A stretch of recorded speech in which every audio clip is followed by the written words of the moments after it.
Comment continuer quand on veut abandonner? Effectivement, en ne connaissant pas vraiment son pourquoi, en ne voulant pas avancer à petits pas, ou bien en n'apprenant pas à gérer sa petite voix intérieure qui sabote, il est vite arrivé malheureusement d'abandonner des fois un projet qui nous tient à cœur, d'abandonner quelque chose qu'on a envie de faire, tout ça parce qu'on n'a pas forcément les bons éléments. Voyons donc dans cette vidéo comment faire pour gérer tout ça.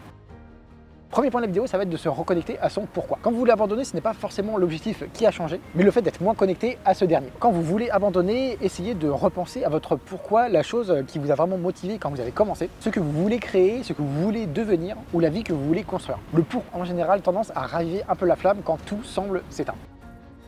Deuxième point de la vidéo, accepter la fatigue mentale dans le processus. Le fait de vouloir abandonner n'est pas un échec en soi, c'est plutôt le signe que vous êtes humain et que vous avez des variations d'énergie au fur et à mesure du mois, de l'année, etc. La lassitude, le doute ou la perte en fait de motivation sont tout à fait normaux dans le processus. Ce qui compte, ce n'est pas d'être motivé tout le temps, mais de rester engagé même quand vous ne l'êtes plus. Troisième point, se rappeler que le progrès n'est pas toujours visible. Il y a des jours où tu travailles, tu charbonnes, tu donnes, tu luttes, mais tu ne vois aucun progrès visible comme ça directement. Mais c'est souvent dans l'invisible que pas mal de choses se jouent, donc notamment la discipline, la patience ou la solidité intérieure. Le progrès est souvent comme ça non bruyant avant d'exploser comme ça à la lumière. Point numéro 4, apprendre à gérer sa petite voix intérieure qui sabote. La petite voix qui vous dit que vous n'y arriverez pas ou bien que ce n'est pas fait pour vous n'est pas nécessairement la vérité, mais c'est plutôt la peur qui vous parle. Vous pouvez l'écouter mais ne pas laisser la décider à votre place. Plus vous agirez malgré elle, plus elle perdra du pouvoir face à vous.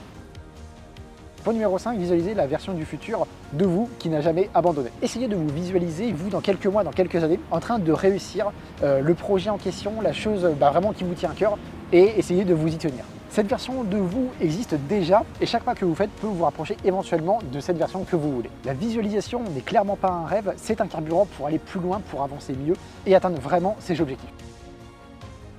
Et sixième point de la vidéo, gardez en tête que maintenir ses objectifs actuellement, c'est changer pour demain. Souvent, les moments où on veut tout arrêter sont les moments juste avant un tournant. Persévérer aujourd'hui, ne serait-ce qu'un tout petit peu, peut clairement transformer votre avenir. Ce que vous faites maintenant a beaucoup plus d'impact que vous ne pouvez l'imaginer et donc c'est important de toujours persévérer et avoir une certaine discipline. Voilà en tout cas pour cette vidéo, j'espère vraiment qu'elle vous aura plu. Si n'hésitez pas à un petit like, ça fait toujours plaisir pour moi, pour la chaîne, etc. Et puis je vous dis à bientôt. Salut!